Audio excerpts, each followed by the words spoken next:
Judul daripada khotbah Vesper pada malam hari ini adalah Sky is the Limit. Tentu kita memiliki cita-cita. Tentu kita memiliki tujuan dalam hidup ini. Tuhan sudah mengaruniakan kepada kita kesempatan. Tuhan sudah memberikan kepada kita peluang-peluang yang kita dapat raih. Dan apa yang Tuhan inginkan bagi kita bukan yang mediocre, bukan yang rata-rata, tetapi adalah satu pencapaian yang sedapat mungkin terbaik dalam kehidupan kita. Itulah sebabnya pada malam hari ini kami memilih topiknya adalah Sky is the Limit. Kita memiliki potensi-potensi dan langitlah yang menjadi batasnya.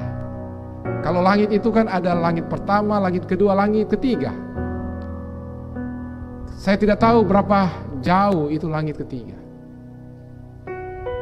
Tuhan yang Maha Pengasih, Tuhan yang memiliki semesta alam ini tentu memberikan kesempatan kepada kita untuk meraih cita-cita setinggi mungkin.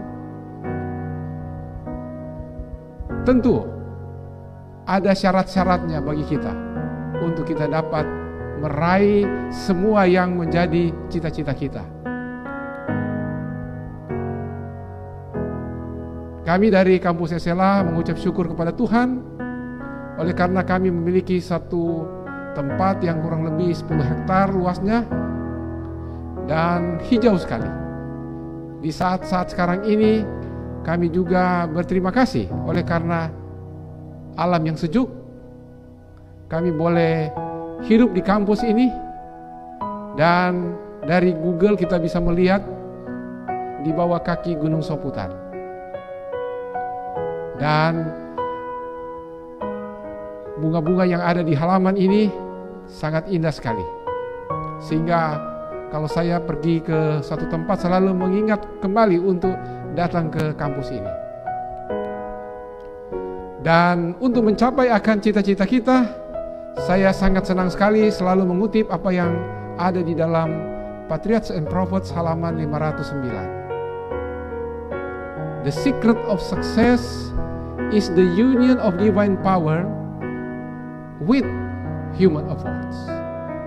Jadi rahasia kesuksesan kita adalah gabungan kuasa ilahi dengan usaha kita manusia. Gabungan kuasa ilahi dengan usaha kita manusia. Artinya kita sebagai manusia harus mengerahkan semua potensi yang ada pada kita dan kita berdoa kepada Tuhan, maka kesuksesan itu akan kita capai. Kesuksesan itu kita akan capai, demikian juga dengan kebahagiaan itu kita akan capai. Tentu kalau kita hidup di atas dunia, kita punya impian-impian yang ingin kita capai.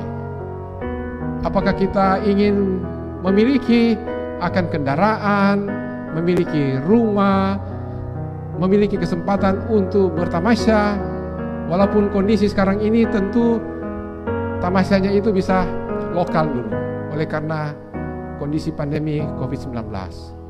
Dan tentu juga kita menginginkan waktu bagi diri kita sendiri dan waktu bagi keluarga. Selain itu kita menginginkan untuk memiliki uang yang cukup. Dan tentu saja yang kita ingin kita peroleh adalah yang berhubungan dengan keluarga yang bahagia. Nah, pada kesempatan ini saya mau sampaikan bahwa di atas dunia ini ada orang yang memiliki waktu tetapi tidak memiliki uang. Ada orang yang tidak memiliki waktu tetapi memiliki uang. Yang sangat susah adalah tidak ada waktu dan tidak ada uang. Yang tentu saja kita akan menginginkan yaitu kita memiliki waktu dan kita memiliki uang yang secukupnya menurut apa yang Tuhan sudah berikan kepada kita dalam pencapaian yang kita sudah jalani selama ini. Saya tentu berharap kita semua ini memiliki waktu dan memiliki juga uang untuk menjalani kehidupan kita di atas dunia ini, dan yang terutama kita juga memiliki waktu untuk berbakti dengan Tuhan bersama-sama dengan keluarga kita.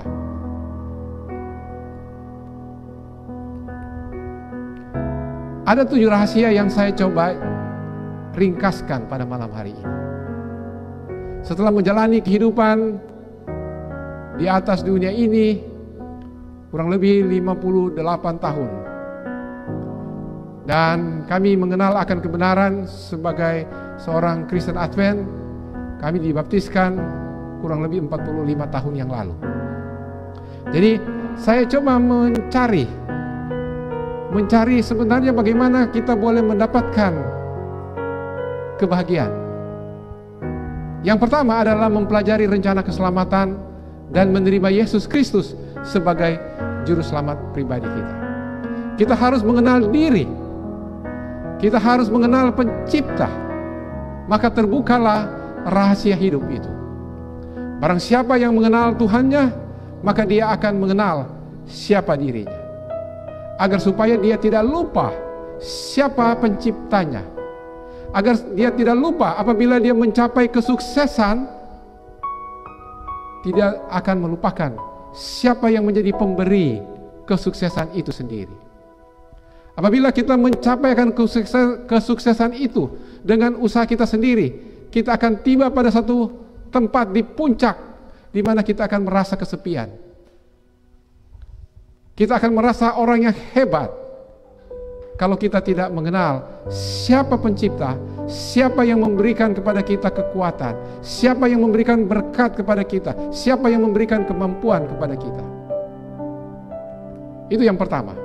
Jadi yang pertama adalah kita mengenal akan pencipta kita dan menerima Yesus sebagai juru selamat pribadi kita. Yang kedua adalah bagaimana kita belajar mendapatkan sahabat, mempengaruhi dan membangun jaringan.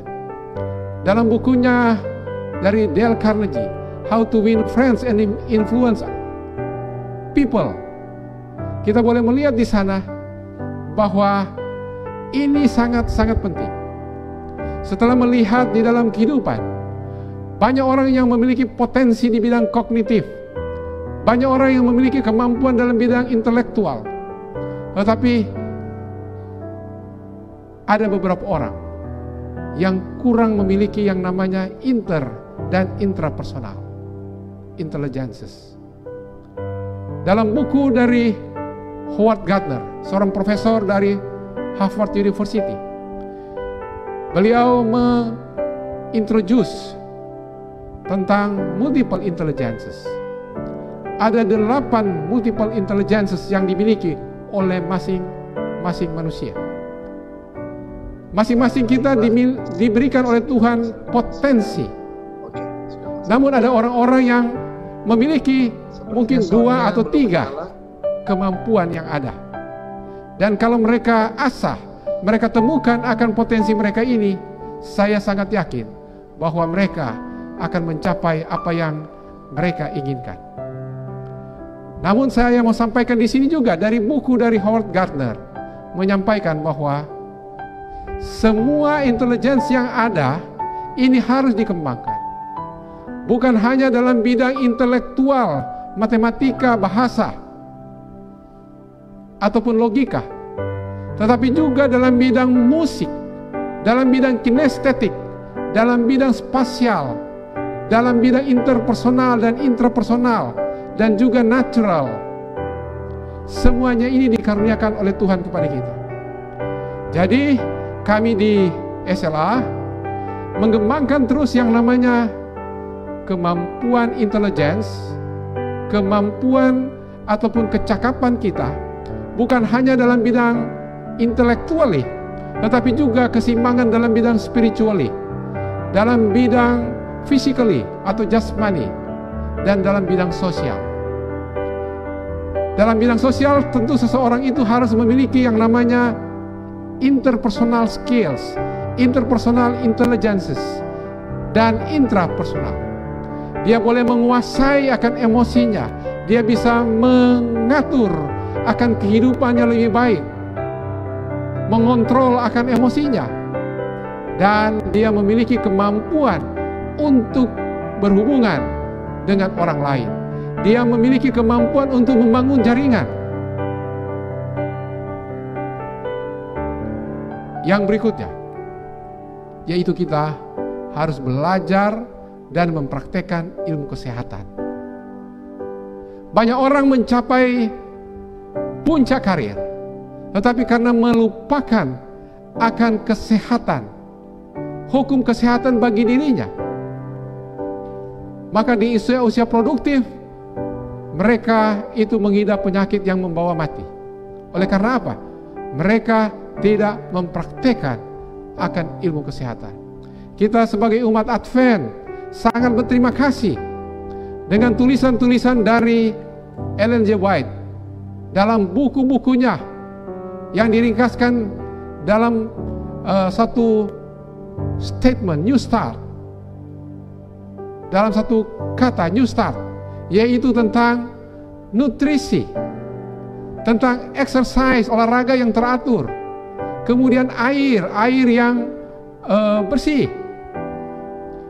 sinar matahari, pengendalian diri, udara yang bersih, istirahat yang cukup, lingkungan hidup yang baik, ditambah lagi dengan perilaku sosial yang sehat atau perilaku seksual yang sehat dan kehidupan spiritual yang baik.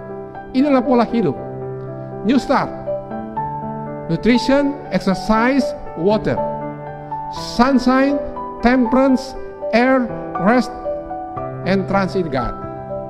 Semuanya ini merupakan berkat yang Tuhan sudah berikan kepada kita. Saya sangat yakin dan sangat percaya kalau kita mempraktekkan ini, kita mempraktekkan akan hukum kesehatan, kita mempraktekkan akan hukum alam, maka kita akan hidup bahagia di atas dunia ini. Dan terlebih, kita akan mengikuti akan apa yang Tuhan telah berikan melalui hukum-hukum alamnya, hukum kesehatannya.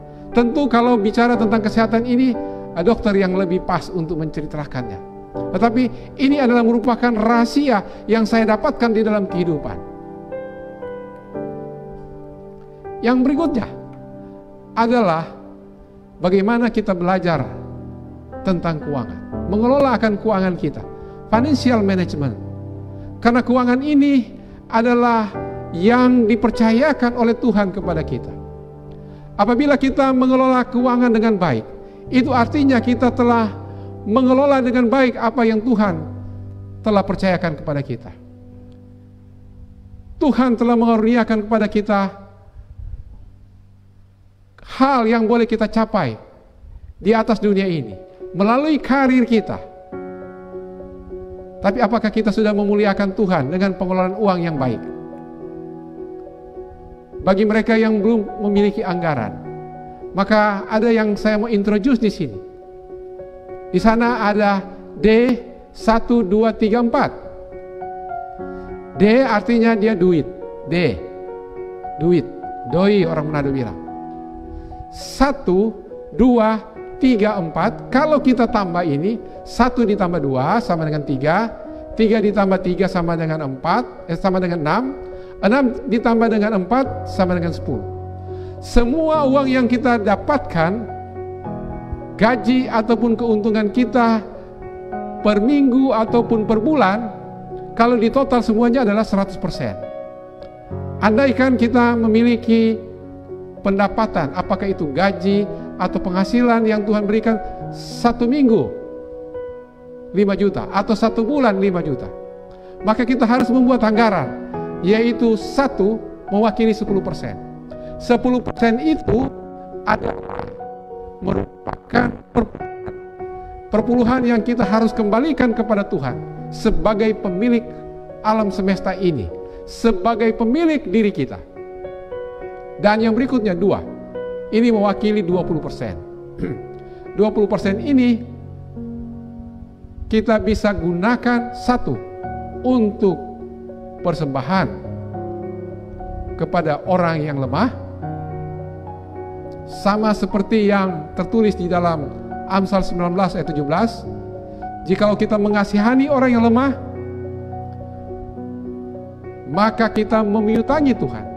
Kita bikin Tuhan itu berhutang yang akan segera membalasnya kepada kita. Kemudian dari 20% ini kita boleh juga menyisihkan untuk pengembangan kepribadian kita, mengembangkan kemampuan kita dari leher ke atas. Kenapa saya katakan dari leher ke atas? Banyak kali kita mengeluarkan uang untuk leher ke bawah. Nah, kita boleh melihat yang leher ke bawah apa semua itu dia. Ya pakaian, ya tidak salah tentu kita memiliki pakaian yang baik. Tetapi jangan sampai pakaian kita itu kita sudah mengeluarkan uang yang banyak sekali. Bagus memang kalau kita memiliki penampilan yang serasi. Ada mereka yang membeli akan tas yang hampir sampai dengan 1 miliar. Tetapi kan tidak pernah itu tas itu walaupun dia 1 miliar kita mau kasih di atas kepala terus. Kita bawa-bawa dan kita bilang, wah ini saya punya tas 1 miliar. Selalu kita akan pakai di bagian bawah. Itu artinya yang dari leher ke bawah. Jadi yang dari 20% ini kita bisa mengambil untuk pengembangan akan kemampuan kita dengan belajar terus dan belajar terus, mengasah keterampilan kita. Dan dari 20% ini juga kita boleh menyisihkan akan uang kita untuk kita mengambil asuransi. Jadi apabila nantinya ada keadaan darurat, ada keadaan emergency, kita ada dana darurat untuk kita menghadapi kondisi-kondisi di mana kalau kita sakit ataupun apabila kita mengalami yang namanya kecelakaan, ada dana darurat yang kita bisa siapkan melalui perusahaan asuransi. Dan apabila kita memiliki asuransi juga, kita ini akan memberikan jaminan kepada keluarga kita untuk terus dengan tingkat kehidupan yang layak bagi mereka. Yang 30 atau 3 ini 30%. Itu boleh kita sisihkan untuk biaya hidup kita, untuk kita menjalani kehidupan ini. Dan 4 ini adalah untuk 40% kalau kita memiliki cicilan, kalau kita memiliki yang namanya kewajiban yang harus kita selesaikan. Dengan membuat anggaran akan memungkinkan kita mengetahui kemana uang yang kita miliki itu pergi, mempersiapkan kejutan keuangan yang bisa saja terjadi di masa depan adalah memotong pengeluaran yang tidak penting. Memang kadangkala ada hutang. Hutang itu 2 kategori. Ada hutang jelek dan ada hutang baik. Hutang jelek itu adalah yang berhubungan dengan hutang konsumsi. Kita membelanjakan atau membeli sesuatu dari hutang. Katakan kita memiliki kredit card. Kita meminjam untuk berlibur. Kita menggunakan kredit card kita dengan berlibur. Kita makan di luar dengan menggesek, padahal sebenarnya kita boleh enjoy di rumah. Kalaupun ada kelebihan uang kita bisa dine out. Kita meminjam untuk kesenangan-kesenangan, untuk entertain. Kita meminjam untuk membeli pakaian, membeli furnitures. Pakaian di sini yaitu bukanlah yang untuk non-career advancing. Kalau perlu seseorang itu untuk meniti karir lebih baik, tentu dia harus mempersiapkan akan penampilannya yang nantinya akan mensupport dia di dalam pengembangan karirnya. Dan tentu saja ada juga hutang baik, yaitu hutang yang kita gunakan untuk kita punya produktivitas, untuk investasi, untuk pengembangan usaha. Ini adalah hutang yang boleh kita kategorikan hutang yang baik. Jadi hutang konsumtif itu hutang yang jelek. Tapi hutang yang berhubungan dengan produktif itu adalah hutang yang baik. Nah, di sini kami akan berikan satu gambaran bagaimana kita boleh mengelola akan uang kita. Karena kami di sini ada guru-guru. Ada guru-guru yang memiliki arus uang yang rata-rata. Misalnya penghasilan 3 juta, pengeluaran 3 juta. Tidak ada tabungan. Mereka bekerja mendapatkan penghasilan yang langsung dibelanjakan. Jadi tidak ada yang tersisa untuk ditabung. Jadi tidak ada bertambah di sisi aset atau di sisi neraca. Tidak ada aset dan juga tidak ada liability. Nah, ini konsep arus uang orang rata-rata. Kemudian yang kedua adalah konsep arus uang guru atau orang kelas menengah. Katakan dia memiliki penghasilan 5 juta, bayar hutang 3 juta, pengeluaran 2 juta, tidak ada tabungan. Mereka bekerja mendapatkan penghasilan karena ingin hidup lebih baik, sedangkan penghasilan tidak mencukupi, terpaksa berhutang. Apakah menggunakan kredit card untuk membeli gadget dan yang lain-lain sebagainya untuk menunjang akan gaya hidup yang ada. Jadi mereka akan membayar dulu hutang, baru kemudian untuk pengeluaran. Jadi tetap tidak memiliki saving atau tabungan. Nah, kemudian adalah konsep arus uang orang kaya yang semakin kaya. Ada penghasilan, katakan 5 juta, bayar hutang 2 juta, pengeluaran 1 juta, ada tabungan 2 juta. Ini sebagai simulasi, boleh diatur. Mungkin pengeluaran 2 juta, tabungan 1 juta. Dan kita lihat di sini, apabila ada tabungan 2 juta, maka ada cash flow masuk ke sisi aset. Dan ini akan berputar terus dan dia akan menambah dari waktu ke waktu. Mereka yang memiliki saving akan mereka belikan lagi aset yang dapat memberikan passive income yang lebih besar lagi. Penghasilan mereka dari aset atau passive income, apakah itu memiliki rumah kos, ada deposito. Oleh karenanya mereka disebut juga cash flow mereka itu baik, karena mereka itu menekan akan pengeluaran uang mereka. Nah, saya sangat yakin kalau kita menyisihkan dengan rutin, dengan disiplin penghasilan kita dari bulan ke bulan, maka lama-lama itu akan menjadi banyak. Maka ada pengaruh multiple di sana, ada compound interest di sana, ada bunga majemuk yang akan nanti memberikan kepada kita satu angka keuangan yang lebih baik di masa yang akan datang. Apalagi kalau kita menginvestasi kepada investasi yang tepat, maka itu akan memberikan kepada kita return yang lebih baik. Nah, yang kelima, di mana kita perlu belajar akan hukum dalam kehidupan kita sehari-hari. Kalaupun kita tidak mengetahuinya, maka kita perlu meminta nasihat agar supaya kita tidak dibodohi. Kita tidak dibodohi oleh orang lain. Kita perlu mengetahui akan hukum secara umum. Dan jika mungkin, kalau kita memiliki bisnis, maka kita bisa meminta advice dari ahli-ahli hukum. Dan yang keenam, yaitu kita harus memiliki etos kerja. Dan kebiasaan kita, kalau orang Jepang memiliki 10 budaya untuk hidup sukses. Ada guru kami yang pernah ke Jepang, menyaksikan mereka di sana kerja keras. Betul ya, Mem ya? Mereka itu memiliki budaya malu. Itu sebabnya kalau mereka sudah malu melakukan sesuatu yang diketahui oleh banyak orang, mereka bisa harakiri, bisa bunuh diri. Ya, begitu ya, Mem Yolanda ya, yang sudah pernah pergi ke Jepang menjadi utusan dari Sulawesi Utara. Ya, oke. Mereka itu hidup hemat. Mereka memiliki loyalitas, kesetiaan.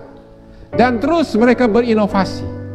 Mereka pantang menyerah, belajar terus dan berlatih, memiliki kerjasama yang baik dan juga mandiri. Inilah merupakan etos kerja dari orang-orang Jepang. Kita di Indonesia perlu memiliki etos kerja yang baik, agar supaya kita boleh memiliki kecepatan, memiliki kualitas yang baik. Ini semua akan kita capai untuk meningkat lebih baik dari kondisi yang ada sekarang ini. Jangan pernah kita puas dengan apa yang kita capai. Kita terus berusaha, tentu dengan mengikuti kaidah-kaidah yang ada, mengikuti aturan-aturan kesehatan yang ada, mengikuti akan prinsip-prinsip kekristenan yang ada di dalam mencapainya. Ingat, the secret of success is the union of divine power and human efforts. Dan yang ketujuh, yaitu kita harus belajar mengambil manfaat dari teknologi informasi. Sekarang ini kita sudah masuk ke era revolusi industri 4.0. Internet of Things memungkinkan saya dan saudara boleh berkomunikasi dari jarak yang jauh sekali. Kita boleh mendapatkan penghasilan dengan menggunakan jaringan internet. Kita sekarang ini belajar, study from home, work from home, semuanya dimungkinkan oleh jaringan internet yang ada. Jadi saya sangat yakin bahwa nubuatan-nubuatan ini sementara digenapi kepada kita. Tuhan itu kita ketahui maha kuasa. Tuhan itu omnipresent, hadir di mana-mana. Teknologi saja manusia itu sudah memungkinkan untuk hadir di mana-mana dengan menggunakan teknologi. Kami dari kampus SLA boleh memonitor distribution center kami yang ada di Manado. Kami boleh menginput, memproses apakah itu yang berhubungan dengan data-data akuntansi, yang berhubungan dengan data-data keuangan, melihat akan pembelian, penjualan yang ada, data gudang. Itu semua bisa kita remote dari kampus dengan kita menggunakan teknologi yang ada. Jadi kita harus memanfaatkan teknologi informasi ini untuk kebaikan kita. Kalau sekarang ini kita boleh melakukan rapat-rapat, satu hari kami boleh melakukan rapat sampai dengan 5 rapat. Mulai dari jam 8 sampai jam 10, kemudian jeda sampai jam 12, kemudian jeda lagi, kita bisa sampai jam 2, jam 3, kemudian pada malam hari. Tinggal kita masuk dari satu kamar ke kamar yang lain. Dimungkinkan. Biasanya dulu kalau misalnya ada meeting di suatu tempat, itu cukup jauh kami harus jalani. Pada paling-paling itu hanya 2 meeting saja yang kita bisa jalani. Tetapi sekarang ini meeting itu sudah bisa beberapa oleh karena teknologi informasi yang ada sekarang ini. Nah, saya mau sampaikan di sini, inilah intisari dari apa yang saya katakan, yang saya temui dan saya kaji dan saya coba ringkaskan. Jadi yang pertama itu adalah bagaimana kita mengenal akan Tuhan sebagai juru selamat kita. Kemudian kita harus mengenal diri kita. Kita harus membangun persahabatan. Kita harus membangun jaringan agar supaya nantinya mereka itu yang bisa menolong kita kalau kita mengenal mereka. Usaha kita ini akan tambah maju kalau kita mengenal orang lain. Mereka juga akan mempromosikan akan usaha kita. Kemudian kita harus tahu bagaimana tentang hukum kesehatan itu. Kita harus mempraktekkannya agar kita memiliki kehidupan yang sehat dan kita ini bisa bahagia di atas dunia ini oleh karena kita sehat. Yang berikutnya, kita harus dapat mengelola akan keuangan kita dengan baik. Kita harus dapat mengelola akan keuangan, akan sumber daya yang Tuhan berikan kepada kita. Kalau kita menyia-nyiakan untuk mengelola akan keuangan yang Tuhan berikan kepada kita, ini akan dituntut kepada kita. Ataupun di atas dunia ini kita akan merasakan oleh karena kita tidak mengelola uang itu dengan baik, maka kita bisa datang pada satu kondisi, yaitu kita miskin. Banyak orang yang memiliki penghasilan, tetapi karena mereka tidak mengelola dengan baik, akhirnya pada waktu tua, mereka itu sengsara. Dan yang berikutnya, kita harus belajar hukum. Kita harus belajar hukum, dan kalau perlu, kita boleh mengetahui akses hukum yang baik, agar kita tidak tertipu.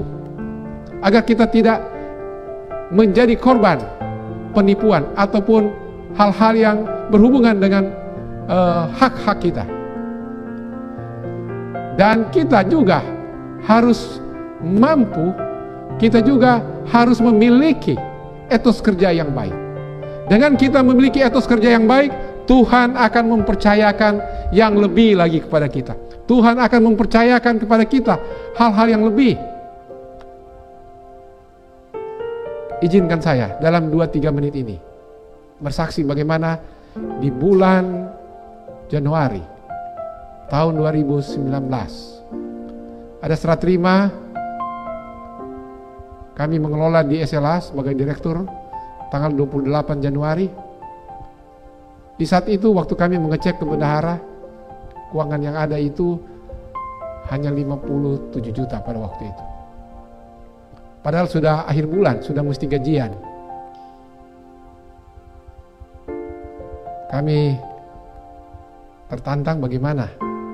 Ada tekanan tentu. Guru-guru sudah harus menerima gaji mereka. Saya berdoa kepada Tuhan, Tuhan jangan permalukan. Dan puji Tuhan, tanggal 12 Februari tahun 2019, gaji bulan Januari itu dapat dibayarkan kepada guru.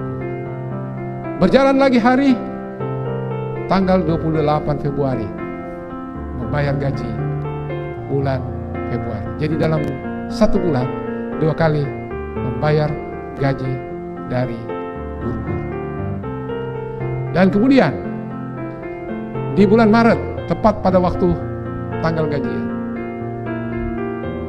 di bulan April, terjadilah musibah, kebakaran. Asrama pria D itu terbakar tanggal 8 April. Pada saat sudah mulai bangkit akan kondisi keuangan, ada tantangan, ada kondisi di mana Tuhan izinkan ini terbakar. Pada waktu ini terjadi, saya ditelepon langsung oleh ketua conference. Bagaimana? Saya katakan, puji Tuhan, tidak ada korban jiwa. Dan setelah itu, teman-teman dari berbagai penjuru dunia tanya, kenapa? Saya katakan, Tuhan akan sediakan asrama yang baru. Tanggal 10 Juli 2019, bangunan itu sudah berdiri. Dan puji Tuhan, dengan berkat Tuhan, anggarannya 904 juta, realisasinya 650 juta. Ada penghematan kurang lebih 27-28%. Dan begitulah dari hari ke hari Tuhan menyertai, memberkati. Memasuki 2020, kondisi keuangan sudah makin membaik. Tetapi di bulan Maret terjadi COVID-19. Sejak bulan Maret sampai bulan Agustus ini, sudah 6 bulan. Siswa-siswa yang ada di asrama pulang ke rumah mereka masing-masing. Karena mereka tidak tinggal asrama, mereka tidak makan, maka semuanya itu harus dikembalikan kepada siswa. Ataupun kita, kalau mereka sudah membayar penuh, itu dikembalikan kepada siswa. Dan sejak saat itu sudah mulai terjadi penurunan income, penurunan revenue kurang lebih 200 juta. Sudah berlangsung selama 6 bulan. Jadi 6 kali 200 kurang lebih 1,2 miliar. Ditambah lagi dengan AR, account receivable, kurang lebih 1,8 miliar. Kalau di total kurang lebih 3 miliar. Artinya kalau untuk operation bisa 8 sampai 10 bulan operation di sekolah kami. Tetapi puji Tuhan, dan walaupun dengan kondisi-kondisi seperti ini, maka Tuhan selalu buka jalan. Tuhan selalu mendatangkan mujizat kepada kita. Dan saya yakin itu. Guru-guru di sini adalah guru-guru yang memiliki iman. Kami memiliki teamwork yang hebat, sehingga saya percaya dalam kondisi apapun yang kami hadapi sekarang ini, kita akan bisa lewati bersama-sama. Karena kami memiliki tim yang hebat, kerjasama yang baik. Semua perangkat-perangkat ini dibeli di masa pandemi, karena ada berkat-berkat. Pembangunan-pembangunan yang ada boleh dilaksanakan, baik itu gereja. Kemudian kami juga memiliki berkat, di mana SLA menjadi satu tempat untuk dibangun balai latihan kerja. Ini adalah berkat yang diberikan oleh Kementerian Tenaga Kerja Republik Indonesia. Dan ini sudah kita mulaikan di SLA. Saya sangat yakin tidak ada yang tidak dapat diselesaikan apabila kita bersama-sama dengan Tuhan. Asalkan ini. Dalam Amsal 22 ayat 4.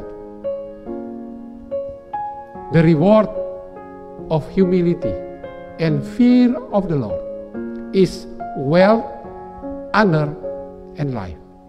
Ganjaran kerendahan hati dan takut akan Tuhan adalah kekayaan, kehormatan, dan kehidupan. Periksalah diri kita, periksalah diri saya. Apakah saya sudah lebih rendah hati? Apakah saya sudah lebih baik? Apakah saya sudah mengikuti akan firman Tuhan? Takut akan Tuhan artinya kita mengikuti akan apa yang Tuhan telah sampaikan melalui kitab suci yang ada. Semua prinsip-prinsip yang ada di dalam kitab suci, baiklah kita ikuti. Hukum moral, hukum alam, hukum kesehatan, kita harus ikuti dengan baik. Maka Tuhan akan memberikan kepada kita. Apa yang Tuhan akan berikan kepada kita? Kekayaan,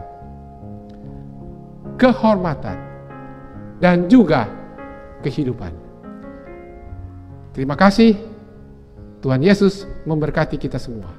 Amin.